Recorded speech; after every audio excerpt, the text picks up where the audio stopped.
नमस्कार, आदाब, सत श्री अकाल, जय भीम, जय लोहार। आपका स्वागत है हमारे चैनल न्यूज डिक्शनरी में।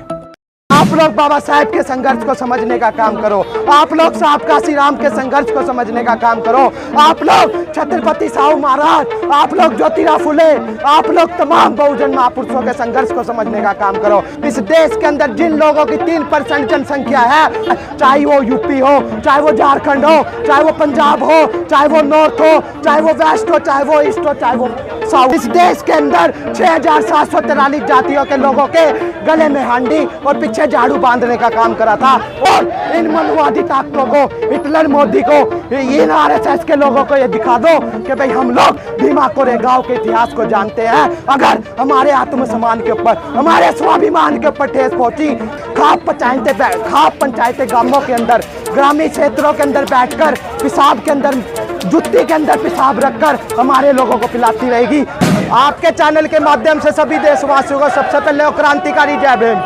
साथियों, इस चैनल के सबसे पहले तो मैं यहाँ पर पहुंचे जो यूट्यूबर्स हैं, जो इस देश की जो मनुवादी मीडिया है वो इस घटना को नहीं दिखा रही, क्योंकि जो मीडिया है, जो स्ट्रीम मीडिया है, जो अखबार मीडिया है, चाहे वो किसी भी प्रकार की मीडिया है, वो आज इस देश के अंदर हिटलर, मोदी के हाथों बिक चुकी है। इस देश की तानाशाही हुक्मरानों के हाथों बिक चुकी है। सबसे पहले आप सभी को क्रांतिकारी जय भीम की क्रांतिकारी इस्तकबाल पेश करता हूँ। साथियों, सिंपल सी भाषा में आप लोगों को एक बात समझाने की कोशिश करूंगा कि भाई इस देश के अंदर 26 जनवरी 1950 के अंदर संविधान लागू हुआ।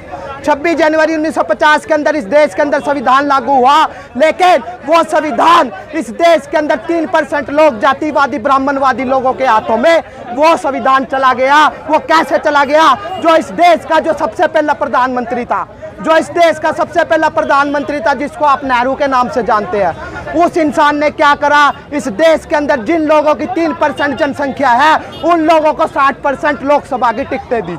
जब इस देश के अंदर 1952 के अंदर आम चुनाव हुए और आम चुनाव के अंदर उन 60% ब्राह्मणों में से, उन 60% ब्राह्मणों में से 40% ब्राह्मण जीतकर इस देश की बड़ी बड़ी पंचायत, इस देश की सबसे बड़ी पंचायत के अंदर पहुंचे, जिसे लोकसभा कहा जाता है। और वो लोग थे जिन लोगों ने इस देश के अंदर, वाल्मीकि कम्युनिटी के अंदर, इस देश के अंदर 6743 जातियों के लोगों के गले में हांडी और पीछे झाड़ू बांधने का काम करा था। और वो लोग जब इस देश की संसद के अंदर पहुंचे तो उन लोगों ने हमारे बाप के संविधान को दरकिनार कर दिया और इस देश के अंदर मनु के द्वारा लिखी हुई मनुस्मृति से इस देश को चलाने का काम करा।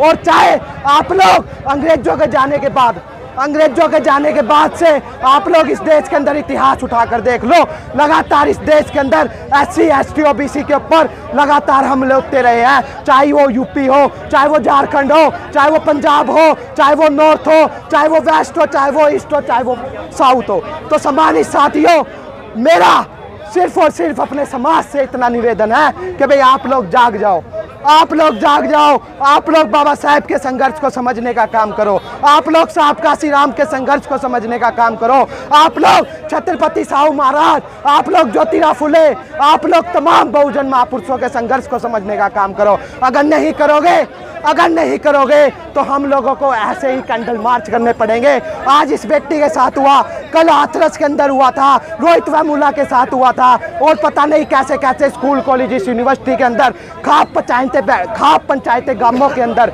ग्रामीण क्षेत्रों के अंदर बैठकर पेशाब के अंदर, जुत्ती के अंदर पेशाब रखकर हमारे लोगों को पिलाती रहेगी। वो जब तक पिलाती रहेगी जब तक आप लोग अपने महापुरुषों के संघर्ष को समझने का काम नहीं करोगे, जब तक आप लोग बाबा साहेब के संघर्ष को समझने का काम नहीं करोगे।